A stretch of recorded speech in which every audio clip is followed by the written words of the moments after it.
Okay. So we haven't checked in on Harvard CS50 for a while. And I know from Kev that things are going relatively well. So tell me about your journey through Harvard CS50, both last year, where you ended up, where you started this year, and how it's going now. Okay. So I guess I'll start off with last year. Wasn't too focused. And I didn't or I wasn't like oh yeah, I wasn't focused and I didn't stay on top of my work. But this year, well, first of all, Kevin's really awesome. He's been holding me accountable. He's also my mentor, which is awesome. So I did a project from each of the weeks to start just to get refreshed, and now I'm gonna go on to week 7. I left off finishing week 6, so I'm gonna move on to week 7 out of 10, I think. So I'm almost done. Oh, wow. Um, yeah, uh, finally, right? Yeah. Um, yeah, so I'm gonna move on to week 7 and do the projects and just go from there, I guess. That's really terrific to hear. So yeah, Kev, and to be fair, rather than talk about you not being focused last year, we didn't really have a guide for you towards the end of the year. So you were kind of on your own in the wilderness for a while there. Um, I and suppose I could have done a better job managing it though, so that was partly my fault. got it. Well, I appreciate your willingness to take responsibility. Um, with Kev, do you call him Kevin rather than Kev? Oh, I know his nickname is Kev, but I just never picked up on saying it, I guess. So Okay. Kevin, but Yeah, sometimes no Kev. problem. Yeah, with Kev, because that's what I call him. Um, how did you start? Given that he was new and didn't know you, did he start by kind of interviewing you, or how did he come up with a game plan for how to get you on track with Harvard CS50? Well, so first, our first meeting, we had like a little introductory meeting, like maybe the first week of the year or maybe the second week, um, just to introduce ourselves because we didn't want to just meet in class, especially because he was my mentor Hmm. for this year. So we had a little introductory meeting. I told him about my interests like jiu-jitsu and wrestling and reading and stuff. He told me a little bit about himself and where he is right now. So that was really interesting to get to know him. And then um, he asked where I was, and I admitted that I wasn't too focused. And might need like a little bit of a refresher to keep working this year. And he said that was okay.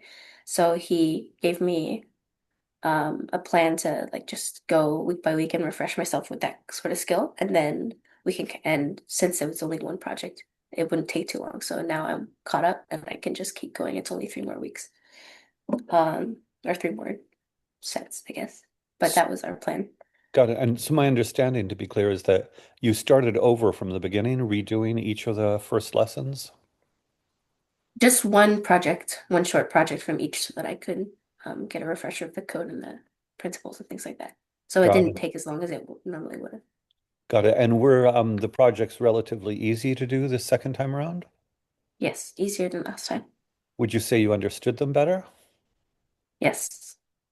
Did Kevin add explanations or basically what? I guess I'm interested. I'm very big on how people learn and learning on your own. And since you were basically learning on your own last spring, and now we have Kev, who is great, I'm interested to know how is Kevin, what role does he play in your learning at CS50? Does he like explain things? Does he teach things? Does he just look over your work? Does he ask questions? What exactly is the role that he plays in your learning? First of all, he's always there if I have any questions. Second of all, maybe a couple days a week or weekly, he'll check up on the students in the class while we're on Zoom. So I can go over a project with him there. I've done that a couple times. And then we've also done like a whole project together. So like maybe if I get stuck, he can help me figure it out in the Socratic way, as he likes to call it. Um, and yeah, he's very, very supportive and uh, helps me figure stuff out. And I'm very interested in what it means to help you in the Socratic way. Does that mean he basically asks you questions as you go through your project and you explain why you did the project the way you did? Yes. And instead of just telling me the answer, he tries to like get me to realize it, I guess. Uh-huh. And do you usually realize it, or there's some pieces that are hard? I usually realize it. Maybe like once or twice I've had to have help, but Got it. it's been going good. And are you still watching the talks, or did you rewatch the lectures this year? I rewatched the parts that I needed to remember like the syntax and the like fundamental parts, but I didn't really need to since I had some knowledge of it before. Got But now it. that I'm starting a new week that I've never done before, I absolutely will for sure. Hmm. And now that you're kind of going through it the second time, is the are the talks easier to understand? Yes, but also no, because as like you go on in the weeks, the talks or the lectures get a lot more complicated. Because the stuff that you're dealing with is a lot more complicated.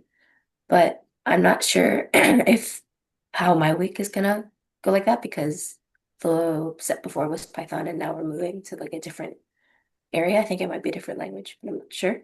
So it might be a little more simpler, but like if we were like in the weeks 1 to 4, we were just doing C or 1 to 5, and 4 and 5 were really complicated because like you got really deep into the syntax and like all the things you needed to understand, sort of. Um, but I think this might be different just because of the difference of the things we're going to be learning, but I'm not sure. Got it. What would you say is hardest about taking this course? What's the hardest part? Um, I think the hardest part are the problem sets. I think because it's easy enough to understand everything in the lecture, but I feel like in the problem sets, they kind of amplify that. And at first, I didn't really know how to deal with that because it seemed a lot more complicated than the stuff that was shown in the lecture. Hmm. But I kind of figured out that um, if you read like the entire thing, at least for the project, it like gave you hints and taught you a little more than just like jumping right into the project after reading the description. Hmm. And so just understanding that everything else kind of just ties together really helped. And I know, and that came to mind because I always hear kids saying like, oh, like the stuff they teach us is really easy, but then the assignments are hard and then the tests are like impossible. And that's what I kind of felt when I was doing like when I was going from the video to the problem sets. But I've managed that a little bit better over the last couple of months. Got it. Do you think that if anybody wanted to take this course and do well on it, they could? Yeah, I think so.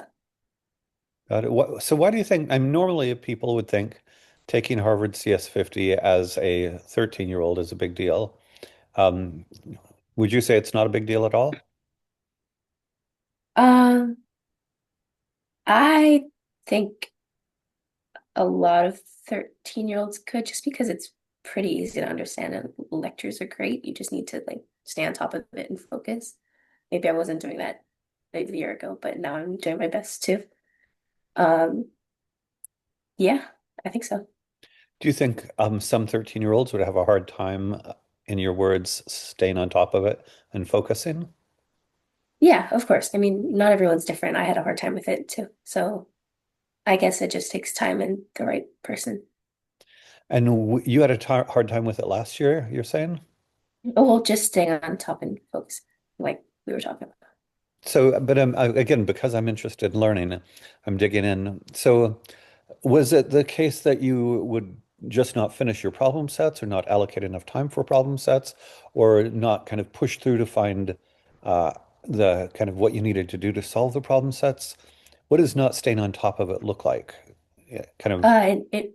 It means that they were hard, like really hard for me. And then once I would finish one or finish watching the lecture, I would like say, "Oh, good job, Eleni.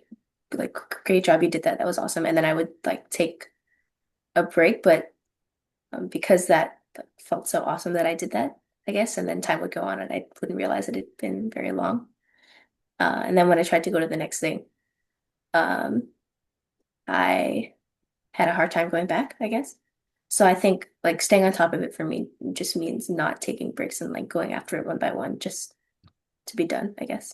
So maybe part of it is immediately or very soon, perhaps within 24 hours after listening to the lecture, you should start the problem set and try to apply the things in the lecture to the problem set before you forget it and it's too difficult. Something like that. Yes. Yeah, that's that. Yeah, for sure.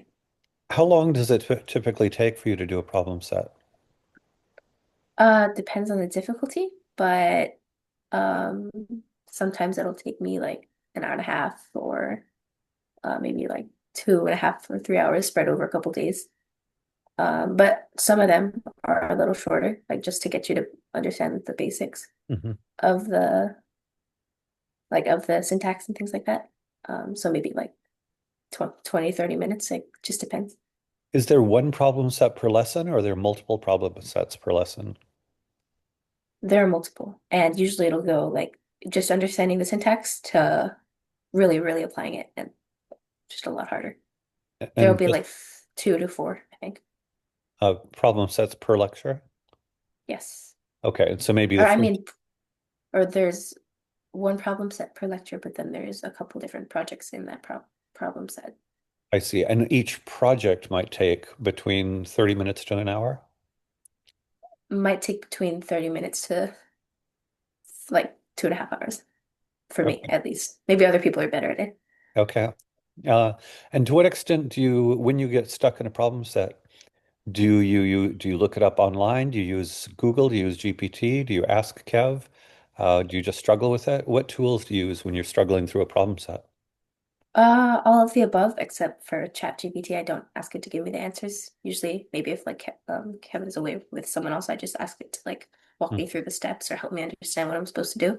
Mm-hmm. Yeah, but there's lots of different resources, but Kevin's best because he can Socratically help me walk through it. Got it. Do you think that you would be prepared, you will be prepared for, say, a final exam? Sometimes at the end of courses, there's a big exam at the end of the course that requires you to kind of do all the things you did during the course on the final exam. Do you think that you would be prepared or you're on track to be prepared for a final exam? First of all, I think there is like a final project. Mhm. And second of all, yes, I think so, especially after I finish the course and learn all the other syntax I need to. Mhm. Would you say the syntax itself is not too hard? You just have to write it down and remember it, I think. Mhm. And I need to get better at that as well, like better at taking notes. Would you But say after a while, it sticks. And would you say that there's a certain amount of kind of cleverness or originality or creativity to solve the projects? Yes, because you can know the syntax, but you need to know how it all ties together to do the thing that you're trying to do. Hmm. Um, I think actually one of the things that you get most from like doing this kind of course is just learning how to think critically, because you gotta think critically to like arrange it and solve the problem, right? It's not just A, B, C, D, E. Hmm. And do you find yourself liking to code more the more deeply you get into it, or liking to code less? Or what's your take on the whole adventure? When I'm doing good and I find it like, oh, this is easy. I know how to do this, then I love it. But if it's like really hard and oh, I can't solve this, then I don't like it. Just depends. Okay. Well, congrats, and I'm very glad we've got Kev helping you this year, and of course, I'm proud that you're pushing through this. So, look forward to hearing the completion when you get there. Thank you. You're welcome. Happy Sunday. Happy Sunday. Have a good week. See you later.